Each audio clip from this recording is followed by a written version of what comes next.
All right, thank you very much, Eddie. Liberal leader Dwight Ball took his campaign to Labrador today. Before the election started, Ball promised to meet with indigenous groups about methylmercury at Muskrat Falls, but that meeting still has not happened. NTV's Michael Connors joins us live tonight from Labrador City. Michael. Thank you very much, Glenn. Dwight Ball diverted his campaign to Labrador today because of the bad weather in central Newfoundland. While he was here, he faced questions about why the government has not acted on a recommendation to clear soil at Muskrat Falls. Liberal leader Dwight Ball did the rounds in Happy Valley Goose Bay today with incumbent Perry Trimper, opening his campaign office and signing his nomination papers.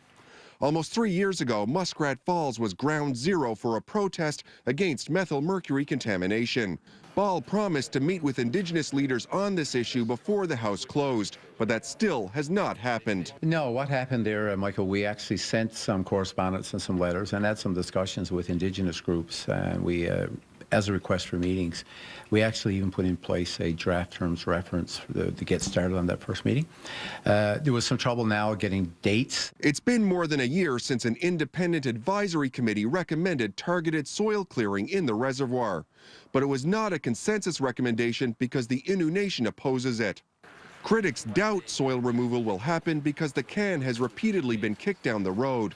When Trimper was Environment Minister, he was criticized for his response to the warnings of a Harvard study on the issue.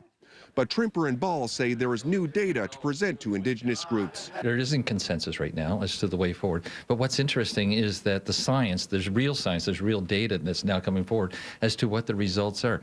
Recall, everyone, that the reservoir has already started. So that flooding is providing indications of what levels of methylmercury are resulting downstream. Ball says he is open to meeting with the groups either during or after the election. Well, that's up to them. Obviously, you're still premier, still responsible for these indigenous leaders, and we're willing to work, with the groups. We've made a commitment to on all 4 recommendations, but there's information that would need to be shared.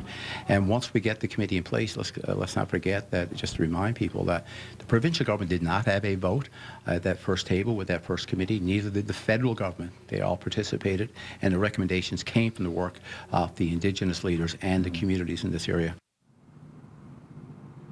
And Dwight Ball is now campaigning in the district of Labrador West. Tomorrow he's going to visit Takora Resources, which plans to restart the Wabush Scully mine this summer. Glenn? Michael Connors joining us live from Labrador tonight. Thank you very much, Michael.